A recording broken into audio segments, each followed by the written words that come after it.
বিয়ে মানেই ৭ জনমের বন্ধন। আমরা এটাই জানি, তাই না? কিন্তু এই বিয়েটা হতে কতগুলো ধাপ যে আমাদের পার করতে হয় তার কোনো অন্ত নেই। সবাই কেমন আছো? আশা করছি ভালো আছো, সুস্থ আছো। আমরা ভালোই আছি। কিছু ছোট ভিডিও দিয়েছিলাম দেবরের আশীর্বাদে। আজকে তাই ভাবলাম বড় একটা ভিডিও করি। ছোট ক্লিপ নেওয়া ছিল, তাই সেগুলো তোমাদের সাথে শেয়ার করি। আশীর্বাদ হলো বিয়ে করার একটা ধাপ। মানে এই ধাপটা পার করে তারপরে বিয়ের দিন তারিখ ঠিক হবে, তারপরে বিয়ে হবে। এটাই তো আমরা জানি।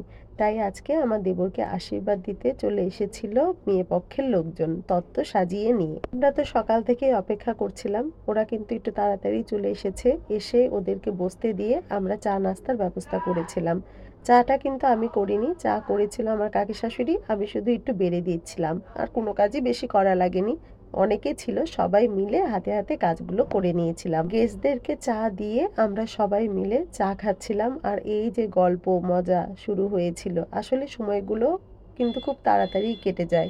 এই যে গেস্ট সবাই খাচ্ছিল আর আমার ছেলে মোবাইল দেখছিল। আর এদিকে চা খাওয়া শেষ করে এখন আশীর্বাদের জোগাড় যন্ত্র করতে হবে। আশীর্বাদের দিন মেয়ের বাড়ির থেকে যেসব মিষ্টি নিয়ে আসে সেই মিষ্টিগুলোই কিন্তু প্লেটে করে সাজিয়ে দিতে হয়। আর আশীর্বাদ শেষে মিষ্টিগুলো সবাইকে বিলি করে দিতে হয়।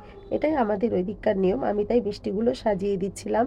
আর মেয়ের বাড়ির লোকজনরা বাকি সব কিছু ঘর টট সবকিছু ওরাই ঠিক করছিল। আর আমাদের হবু বর চলে এসেছে, এখন সে বসবে। আর চারপাশে সাঙ্গপাঙ্গ মানে আমার ছেলে, তারপরে আমার ননদের ছেলে সবাই মিলে বসে পড়েছে বরকে সঙ্গ দেওয়ার জন্য। আর এখন একে একে সবাই আশীর্বাদ দিবে, তার আগে আমি একটু ভিডিও করে নিচ্ছিলাম ওদেরকে। আর আমার ছেলের তো কোনো জ্ঞান নেই, সে তো মোবাইল দেখতেই পাগল।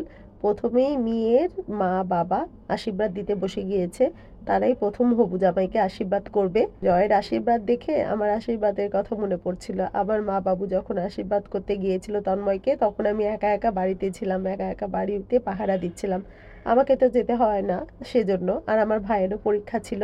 আমরা দুই ভাই বোন মিলে ঘুরে বেড়াচ্ছিলাম সিংড়াতে। আর মা বাবু সবাই মিলে চলে গিয়েছিল গ্রামের বাড়িতে, আমাদের মানে আমার শ্বশুর বাড়িতে। আমার তো মনে হচ্ছে যে এই যে উঠবি যে বউ, সে তারও মনে হয় এমন অবস্থা হচ্ছে যে ওখানে কি হচ্ছে না এগুলো জানার জন্য। আসলে সবারই এমন হয়। এখন আমাদের পালা চলে এসেছে আশীর্বাদ করার। আমি আশীর্বাদ দিতে শুরু করে দিয়েছি। পিছনে কিন্তু আমার বড় আছে, ছেলেও আছে। বর আর আমি দুইজন মিলে আশীর্বাদ করলাম। আমাদের হবু বর মিষ্টি খেতে চাচ্ছে না, সবাই এত মিষ্টি খাইয়েছে তাই আমি ছেড়ে দিলাম। অল্প করে মিষ্টি খাইয়ে একটু জল খাইয়ে উঠে গেলাম।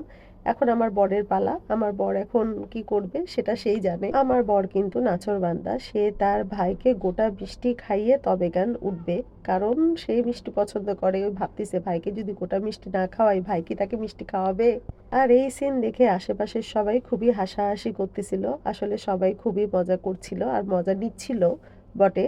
আমরাও মজা নিচ্ছিলাম। এখন সেও একটু মিষ্টি খেয়ে নিল। খেয়ে দিয়ে আমাদের আশীর্বাদের পর্ব অন্তত শেষ হলো। আমাদের দুজনেরই আশীর্বাদ দেওয়া শেষ। এখন আমার ছেলেও একটু মিষ্টি খেয়ে নিল কাকার হাত থেকে। সবাইকে একটু একটু করে মিষ্টি খাওয়ানোর শেষে এই যে খাওয়া দাওয়াও কিন্তু শুরু হয়ে গিয়েছে। এখন সবার খাওয়া শেষে আমরাও কিন্তু খেতে বসে গিয়েছি। তো ভিডিওটি কেমন লাগলো অবশ্যই জানিও। অনেক বড় হয়ে গেল ভিডিওটি। সবাই ভালো থেকো, সুস্থ থেকো। ভালো লাগলে অবশ্যই শেয়ার করো।